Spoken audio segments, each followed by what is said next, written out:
हरे कृष्णा। जो आपके संतान है वो पिछला जीवन में आपका शत्रु था। इस संसार में यही है, नियम है।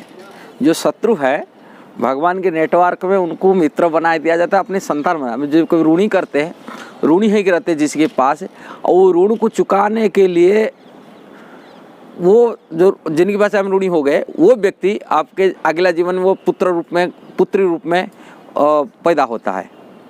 और वो अति प्यार से, अब ऋण में पिछले जीवन में नहीं किए थे, उनको प्यार से उनकी सेवा करते हुए, उनको के लिए धन संचय करते हुए, कमाते हुए, तरह तरह की पाप कर्म करके कमाते हुए उनका ऋण चुकाते हैं। अपने ये करते गलत पाप करके अपने ऋण चुकाते हैं। कारण उनको ऋण चुकाना पड़ने के लिए वो नेटवर्क अगला जीवन में संतान रूप में आकर के हम ऋण चुकाते हैं उसको। और भागवत में वर्णन है, बड़ी महाराज स्वयं बोल रहे, द्वादश महाजन बड़ी महाराज है। भगवान जब उनके धन संपत्ति सब छीन लिए, बोलते दसुतुल्य संतान जो होते हैं वो तो ऐसा ही लूटने वाले थे, किंतु भगवान आप कृपा करके ये धन संपत्ति आपके है, आपको अर्पण करना था, आप भोक्ता है। जैसे भगवद गीता में भगवता भोक्ता यज्ञ तपस्या सर्वलोक महेश्वर हूँ, मैं भोक्ता हूँ सभी लोग का।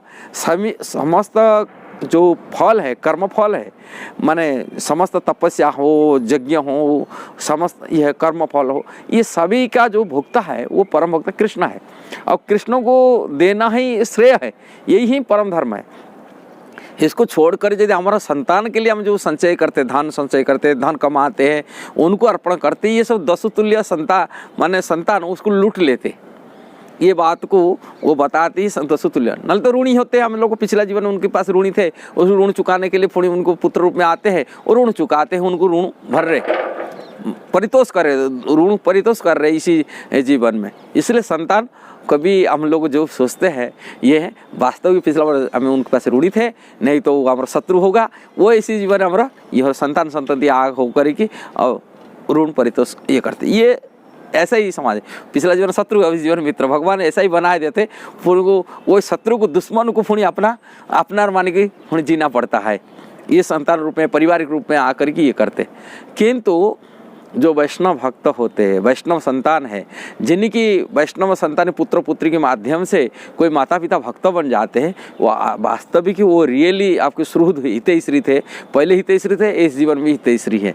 वो शत्रु नहीं थे, वो वास्तविक आपकी भक्ति में उद्धार करने के लिए, संसार बंधन चुकाने के लिए वो आपके रिलेशन में आए, और जिसी कारण से उन्होंने आपको भक्ति सिखा करके, कृष्ण भावनामृत दे करके वो कृष्ण को धाम को लेके जाने के लिए उन्होंने प्रयासरत रहे। उन्हीं कृपा से हम भक्ति कर पाए।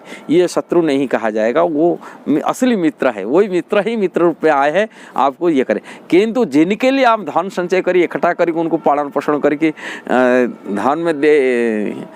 धन इकट्ठा कर दे रहे, वो पिछला जीवन निश्चित हमें उनका ऋणी है, नहीं तो उनका शत्रु है, दुश्मन है, वही अपने संतान सत्य रूप में आते हैं। ये सच्ची बात है, हकीकत बात है। आओ किंतु लोग सोचते हैं हाँ ये मेरा ही पुत्र है, मैं उनको के लिए कमा करूँ। कारण भगवान के नेटवर्क ऐसे ही चलता है, वो जिसमें दुश्मन बन के उनको ऋण चुकाए नहीं थे, उनकी बेईमानी कर दिए थे, वही पुत्र रूप में आकर के उनको हमें ऐसा ही परिशोध माने उसको देते हैं, माने उनका ऋण भर रहे हैं, पूरा कष्ट करिए, बहुत मेहनत दे, इसमें विभिन्न पाप कर्म करिए, उनके पाप और माने देखो भरते ऋण को चुकाते हैं। जीवन में पाप कर्म करके पुण्य आगू हमको नरक जाना पड़ेगा बच्चे, किंतु उसको नहीं देखते। नारकीय कर्म करते हैं किंतु नारकीय उसको नहीं देखते, उसके लिए ऋण चुकाने के लिए सारी प्रकार जीवन को पूरा दे देते, ऋण चुकाते इस प्रकार के। ये है माने ये संसार की नेटवर्क है। जो शत्रु है वो काल भी आपके मित्र बन के रहेगा, और जो मित्र है वो भी शत्रु बन सकता है। ये संसार की जो कर्म है ना, ये है, इसको दावा तो समझना बहुत कठिन होता है, किंतु यही बंधन के कारण बन जाता है। इसलिए यदि संसार से कहीं अच्छे बुरा कोई नहीं है, जो वे अच्छे हैं वो भी बुरे हो सकते, बुरे हो अच्छे हैं। इसलिए संभाव रखते हुए भगवान कृष्ण की भक्ति कर लेना। भगवान की यही उपदेश है भगवद गीता की, भागवत में प्रत्येक जगह भगवान यही बात बताई रखे। इस संसार में संभाव रखते हुए अपनी जिंदगी जीना चाहिए, सीख लेना चाहिए और सुख में जीना चाहिए। किससे बुरा नहीं सोचना चाहिए, ये मेरा शत्रु है, वो मेरा मित्र है, ये मेरा ये करने वाला कोई नहीं है। सभी संसार में ऐसा ही है, हमारा कुछ ना कुछ उनके कर्म नेटवर्क लगता है, हम उसको बोलते हैं शत्रु बन जाते हैं, फिर आप बोलते हैं हमको ये मित्र है, कोई नेटवर्क लगता है, इसे कोई ये नहीं, समभाव रखते हुए भजन करना चाहिए कृष्ण की। हरे कृष्णा कृष्ण कृष्ण हरे हरे, हरे राम राम राम हरे हरे। वीडियो जैसे अच्छा लगा जरूर उसको शेयर करना, सब्सक्राइब करना, लाइक कमेंट देना। हरे कृष्णा।